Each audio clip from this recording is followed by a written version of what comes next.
question is, when is the new book going to be done? Do you have any idea? So the new book will definitely be out by Christmas. I've got 2 chapters left to write. That's it. Yes. Yeah. So hopefully next month at some point. Do we have a title already? Yes, The Sterling Affair. Sterling. Oh, that's right. I've seen that. Yes. Dun, dun, dun. I read the prologue. I'm like, no, I want to read the book now. You're Thank the you. only person, literally, nobody has read that prologue except me. I am very honored. So you don't use beta readers? Sorry? You don't use beta readers to read? No, I know. I should. I did on the Asylum, when I brought the Asylum out, I used them. But Yeah. yeah, I probably should really. I'm curious. So I'm with Detroit Working Writers, and it's a lot of writers that are looking at different ways to get published. And I'm personally trying to go from nonfiction to young adult fiction. And so I think you're pretty unusual in that you have a following that will work in an exhibition hall environment. Do you have the same following in the mystery readers? Or is the genealogical vertical kind of unique? It's the niche, but it's a big niche. I think if I was just writing a crime mystery, I would be lost amongst lots of other people. The genealogy aspect is like I say, it's a niche, but it's a big niche. So I think that allows me to kind of stand out a little bit. And, Well, you're writing too. Yeah. That helps a lot. Helps you stand out as well. And I've got a dedicated audience right here. Yes. Crime Yes. mystery kind of could be lost. Right. So how do you decide what the next adventure is going to be? Is it because you've done some research, or? Yeah, so usually, I know what my next 3 books are going to be, very, very roughly. I haven't fleshed out the story particularly, but I know roughly what's going to happen. And usually that comes from my own research into my family tree, the research I'm doing. It's something, and increasingly over the last few years, it's come from real life stories, and real history, and real events. Right. So this latest book, it's about spies in the 50s, and it's they're real people in there, a real undercover operation that's going on, and I kind of embellish that with my own imagination. Yeah, that's great. That is great. So, do you just sit and write every day? I mean, do you have to take a few days off, or do you just sit and write? How does that work?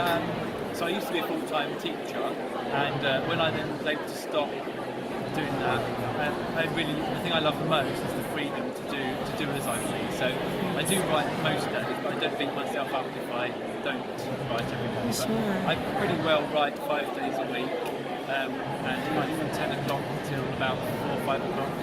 I'm quite disciplined, but I love it. So I never ever have a day when I think I've got to go to work today. Well, that's great. I love it. So it's not a chore to write.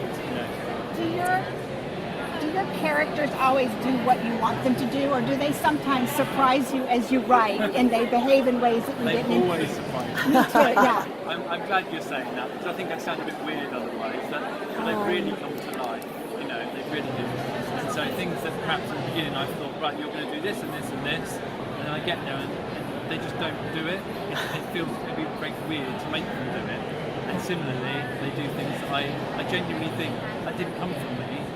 I can be writing, I'm writing something, I think I have no idea this is what's happening here, but they're leading it. I know I sound weird. No, you don't. In fact, that's why I'm really glad I'm trying to go. I've gone. I'm just trying to get published. So when I wrote nonfiction, nothing really stayed with me.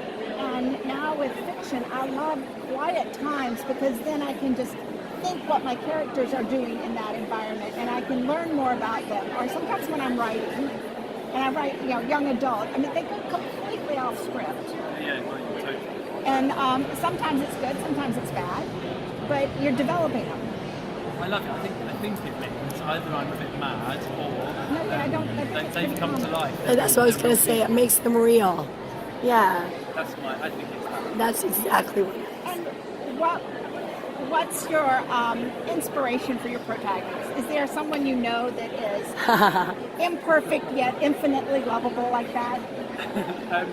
When I started, I was doing a master's degree in creative writing, and that's when I came up with the idea, and I thought it'd be quite interesting. It was just around the time when Who Do You Think You Are was coming on telly, and Genealogy was becoming more popular. And I thought it'd be quite interesting to have a main character in the modern day solving a crime in the past using genealogy. And so that's where the idea came from, and it's kind of gone from there. And I think in the early days it was loosely based on me, but my lecturer at college, he said, don't do that because you'll find you're actually really hard on yourself, and you make the character not that nice because you're thinking, I can't make them nice because they're based on me, and I don't want people to think, look how lovely I am, look how amazing I am. So that detach him from you. So I did. So now he's kind of like an old friend, but people that know me kind of say I can see the similarities, but I think we've kind of gone your separate ways. I know him very well. Writing him is very easy. We don't ever have to think or struggle with him. What he'd say and what he would do. Yeah. You just know it. His mental processes are similar to yours, but his action, that's really cool. That is really cool. That is really cool. And how does it work here in England? I'm assuming you have an agent. No. Are you doing it alone. So you're self-publishing. Yes. And through I know through Amazon, and you do on releases. You start your releases with Kindle Unlimited, and then move them out, or how do you handle that? So the very first story, the short story, is on. It's available like anywhere, Kobo, Kindle, everything. All the rest of them I have just on Kindle Unlimited, which ties me in, so I can't have the rest of Kobo and other platforms. But basically, that's because I get a lot of page per read month. You know, like 5 cents per page, and that's basically worth as much to me as people downloading the books. So I'm contracted within Amazon. So that works for you. And that doesn't for some people. They say no to the Kindle Unlimited, and then they can put it anywhere. It is one of those things that's kind of polarized. And you do see authors that say they've started a series and they'll put the first one on Kindle Unlimited, kind of get that audience. Right. And then they move it out. Yes. That's what I'm wondering how. So it's working for that's great that it works for you. It's about 50-50 in terms of royalties. Comes from Kindle Unlimited compared to downloads. So it's worth me keeping with Amazon, even though it does exclude other readers. But then I think that you can get it in paperback, you can get it in audiobook. So if you really don't have a Kindle and you're desperate to access it, you have other ways. I could try it in audiobook. Who narrates your audiobooks? So they're just professional. Just professionals. So you said that you always have 3 in mind. Do you have a goal as to how often you want those books to come out, or they just have to? They just have to. It's about a year from beginning the story. Yeah. Because the research takes a lot of time. Right. To get the research right. So the writing is actually quite quick. Okay. It's about a year.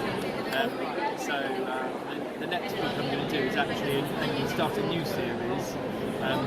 It's kind of like Parabon style, the cold case murders being solved.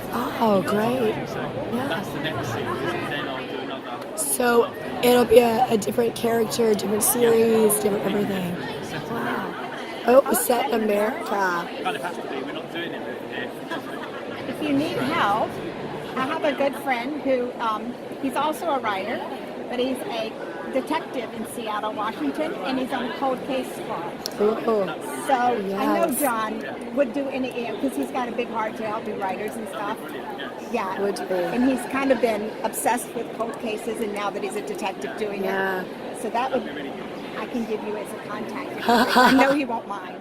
That'd be very good. That sounds great. That sounds great. Well, I'm excited that you're doing. I think that'll be. Yeah. And then will DNA play a role in that? Yeah, it'd be massive. Oh, it's got to. Yeah. So that's why my whole schedule here is filled with DNA classes. DNA classes. It's quite heartening though, because on Thursday I went to all my lectures were DNA related. Yes. It's quite heartening to know that I'm doing things the right way. Like it's reassuring. Yes, because the last thing you need to do is write something that's not quite, because people will let you know. No, I do want to make Yeah. sure it's Yeah. That sounds great. And so what will have been, do you know yet the year in the past that the cold case occurred? don't know yet. No, Yeah. no, I've kind of got I've got a good idea about the team and in the modern day they're going to solve the problem, but I haven't fixed on probably kind of 70s, 80s. Yeah. That Back sounds when really they good. were at least doing a good job of preserving the evidence, Yeah, but, not, exactly, but when the yes. technology to analyze it wasn't Yes. there. So Yeah. that's going to be the next project, and then I'll go back to Sounds really good. Well, I have to tell you that reading that prologue, I'm like, please hurry up, because you left me hanging, literally. won't be long. You left me. So I'm very excited for it to come out, and I wish I could talk better today. I really, really appreciate you coming over here and talking to Laura and I. And so it will be your new release when you're coming to RootsTech. To RootsTech. So will it be out? It'll be It'll be out before then. So that'd be great. Perfect timing. So will you have a booth and everything like you did last time? So, okay, great. Good. I'm moving closer to the centre now. Because you know, like if you've been for a few years, you get to You've move been, closer and closer. yes. Oh, is that how it works? So I'm coming out of the extreme edges now, moving in. Moving in. Great. Good. Well, I'm glad. And I'm so excited. Thank you so much for talking to us.